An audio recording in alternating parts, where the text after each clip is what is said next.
There's a moment in every relationship when you realize that trust, like morning dew, can vanish without warning. You stand there wondering how someone you believed in could become a stranger wearing a familiar face. Arthur Schopenhauer, the philosopher who dared to examine the shadows of human nature, understood something profound about trust. He saw through the masks we wear, the performances we give, and the quiet betrayals that happen not in grand gestures, but in the smallest moments. The behaviors that should make you pause, reflect, and perhaps step back. This isn't about becoming cynical or closed-hearted. This is about becoming wise. It's about developing the discernment to distinguish between those who deserve our trust and those who exploit it. It's about protecting your peace without closing your heart. Have you ever noticed how some people can make you feel uneasy without saying anything obviously wrong? There's something in their energy, their approach, that doesn't sit right with your soul. Your intuition whispers warnings that your rational mind tries to dismiss. But Schopenhauer would tell you to listen to those whispers. They often know what your conscious mind refuses to accept. Schopenhauer called this the porcupine dilemma. The challenge of getting close enough to others for warmth without getting hurt by their quills. But some people, he observed, carry sharper quills than others. They've learned to use closeness as a weapon, intimacy as a trap. They understand how to wound precisely because they know where you're most vulnerable. The first warning sign lies in how they treat those who have nothing to offer them. Watch carefully. The waiter who serves their food, the janitor who cleans their building, the stranger asking for directions on the street. These interactions reveal the truth hidden beneath polished facades. When someone believes they have nothing to gain or lose, their authentic nature surfaces like sediment in disturbed water. A person's character reveals itself not in how they treat their equals, but in how they interact with those they consider beneath them. This is where the mask slips, where the performance ends and the true self emerges. Power doesn't corrupt, it reveals. When someone has even the smallest amount of power over another, you see who they really are beneath the social conditioning. Schopenhauer noticed that certain individuals display what he called conditional kindness, a warmth that exists only when it serves their interests. They're charming to their boss, but dismissive to the intern. They're generous with compliments when they need something, but cold when they don't. Their affection has a price tag attached, visible only to those who know how to look. This selective empathy is like a flower that blooms only in certain weather. When the conditions change, when you can no longer provide what they want, you'll discover how quickly that flower wilts. Their kindness was never about you. It was about what you could do for them. You were valuable only as long as you were useful. Another red flag that Schopenhauer identified is the inability to celebrate others' genuine success. Watch how they react when you share good news. Do their eyes light up with authentic joy? Or do you catch a flicker of something else? Envy, calculation, or the subtle diminishing of your achievement? The reaction happens in microseconds, but it tells you everything. Some people have turned comparison into an art form. They can't hear about your promotion without mentioning theirs was better. They can't acknowledge your happiness without qualifying it somehow. Their joy seems to depend on your sorrow, their success on your failure. They live in a zero-sum world where your gain equals their loss. This is the mark of what Schopenhauer called the envious soul. Someone whose self-worth is built on the shaky foundation of others' perceived inadequacy. They need you to be smaller so they can feel bigger. Your light doesn't inspire them, it threatens them. Oh, they've forgotten that there's enough sunshine for everyone, that one candle doesn't dim by lighting another. Pay attention to how they speak about people who aren't present. The person who gossips to you will gossip about you. The one who betrays confidences in your favor will betray your confidences to others. This is not wisdom, it's pattern recognition. If they'll throw others under the bus for your entertainment, you'll eventually become the entertainment for someone else. Schopenhauer understood that character is consistent. The person who lacks loyalty in one relationship will struggle with loyalty in all relationships. Trust is not compartmentalized. It's a way of being in the world. It flows from a core of integrity that either exists or doesn't. There's no middle ground, no partial loyalty that can be trusted. There's also the subtle manipulation of those who always position themselves as victims. They've perfected the art of making their problems your responsibility, their emotions your burden to carry. Every conversation becomes about their drama, their needs, their pain. You become a supporting actor in the tragic play of their life, always reacting to their crises. While compassion is beautiful, chronic victimhood is different. It's a strategy, a way of controlling others through guilt and obligation. Schopenhauer saw how some people weaponize their suffering. They turn pain into a tool for manipulation. They've learned that helplessness is a form of power, that weakness can become strength when wielded skillfully. Notice those who never take responsibility for their role in conflict. In their story, they're always the innocent party, always the one who is wronged, always the victim of circumstances or other people's actions. This refusal to acknowledge their contribution to problems isn't just annoying, it's revealing. It shows a fundamental disconnect from reality, an inability to engage in the self-reflection necessary for growth. When someone can't see their part in creating their problems, they can't fix those problems. They're doomed to repeat the same patterns while blaming everyone else. Schopenhauer also warned against those who make promises easily but deliver rarely. Words flow like water from their lips, but their actions remain stubbornly unchanged. They're always planning to change, always about to do better, always on the verge of becoming the person they claim to be. But somehow, that transformation never quite arrives. These are the people who mistake good intentions for good actions, who believe that wanting to be different is the same as actually changing. They live in a perpetual state of someday. Meanwhile, your trust erodes in the harsh light of reality. You realize that their promises are just sounds they make, not commitments they keep. Watch for the emotional vampires. Those who drain your energy without ever offering renewal. Every interaction leaves you feeling somehow less than you were before. They take your joy, your peace, your optimism, and give back worry, drama, and exhaustion. You find yourself needing to recover from their presence rather than being nourished by it. Schopenhauer recognized that some people are emotional black holes, absorbing positive energy while radiating negativity. They don't do this consciously, but the effect is the same. You find yourself avoiding them without quite knowing why. Your body knows what your mind hasn't yet accepted, that this person is harmful to your well-being. There's a particular danger in those who refuse to respect your boundaries. When you say no, they hear maybe. When you set a limit, they see a challenge to overcome. They interpret your kindness as weakness and your boundaries as suggestions. They believe that persistence will eventually wear you down, that your no is just a negotiating position. These boundary pushers operate under the belief that they know what's best for you better than you do. They don't respect your autonomy because they don't truly see you as a separate person. You become an extension of their will, a project to be managed rather than a person to be respected.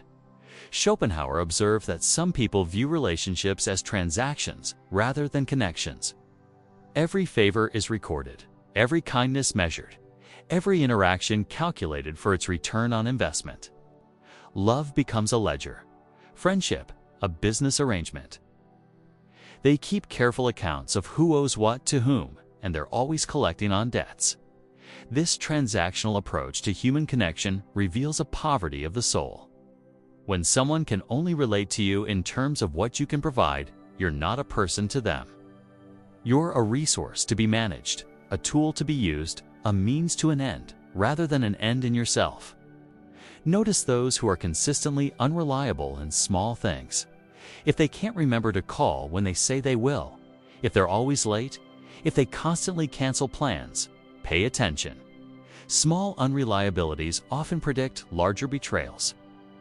The person who can't be trusted with minor commitments cannot be trusted with major ones.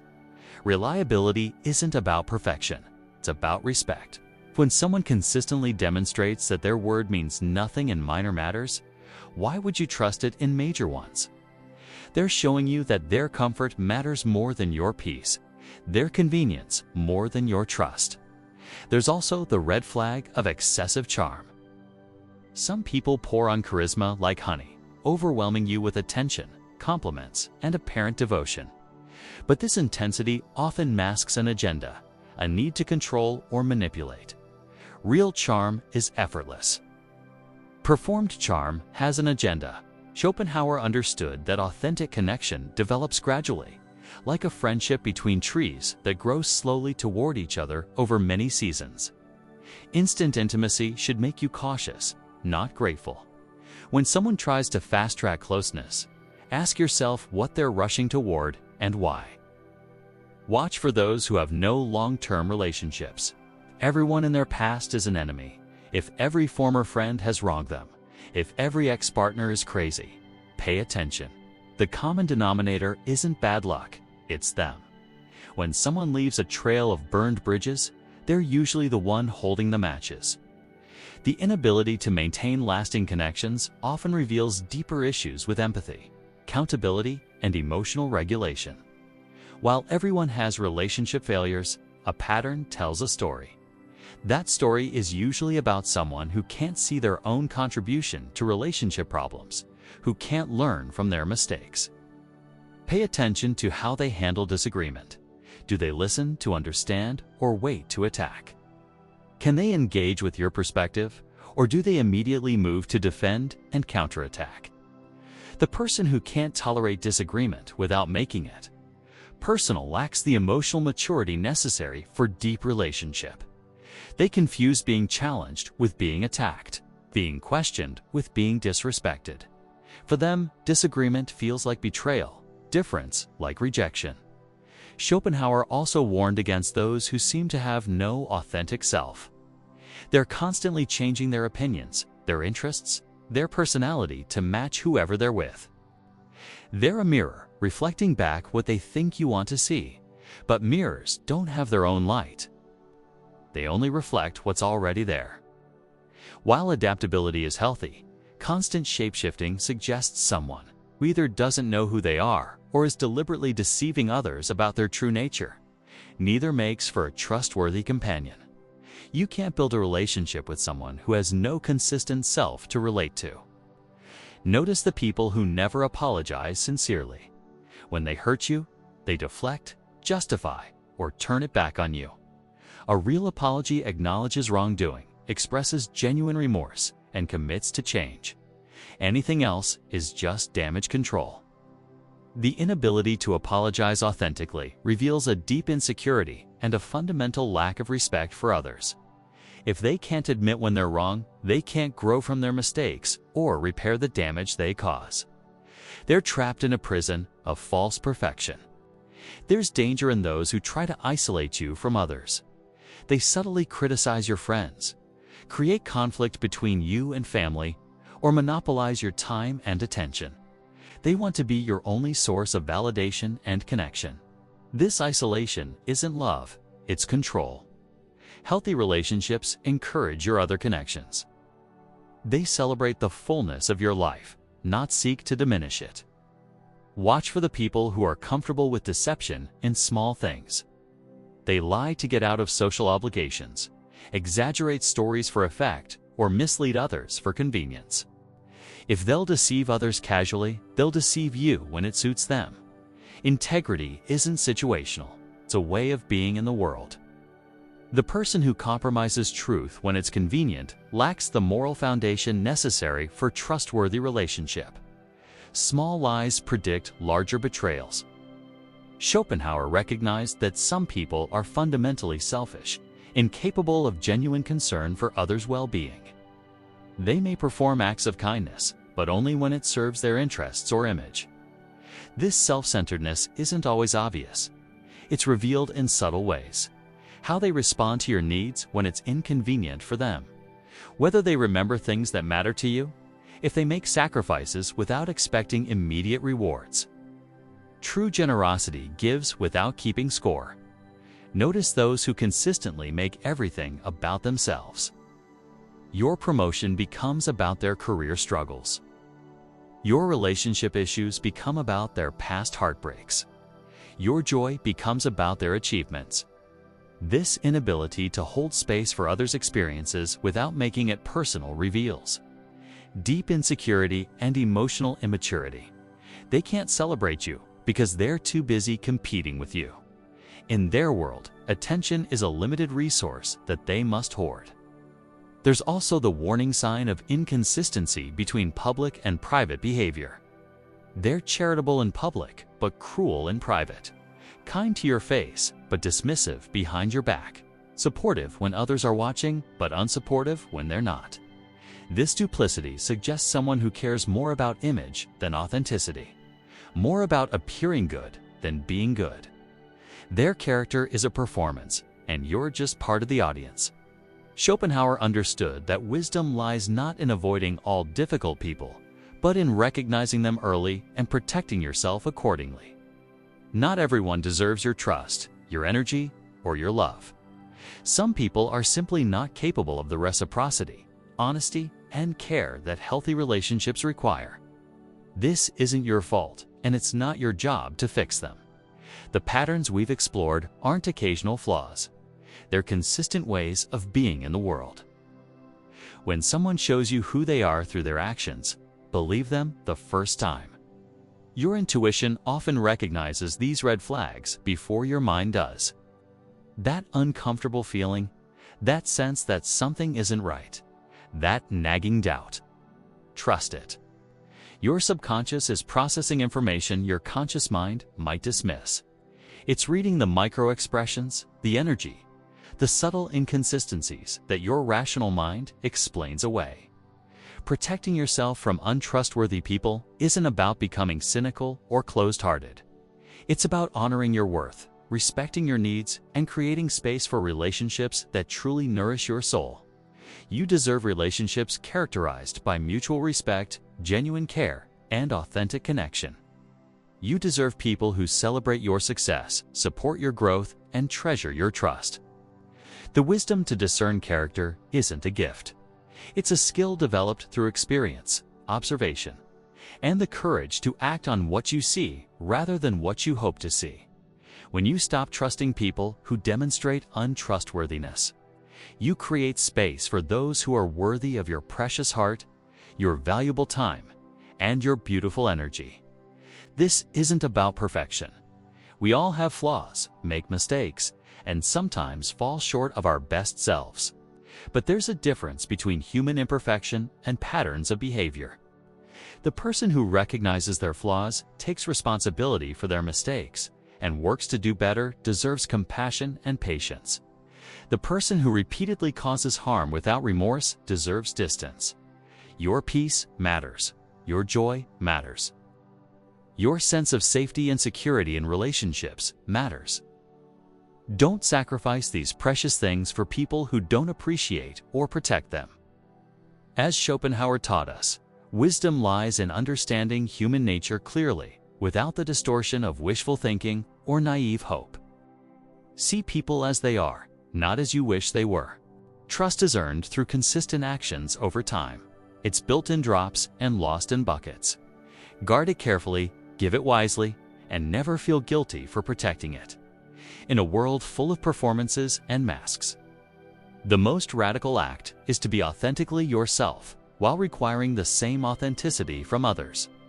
If this message touched your soul, if you recognize the wisdom in protecting your trust, comment below with these words: I choose my peace. Let this be your declaration of self-respect and commitment to relationships that serve your highest good.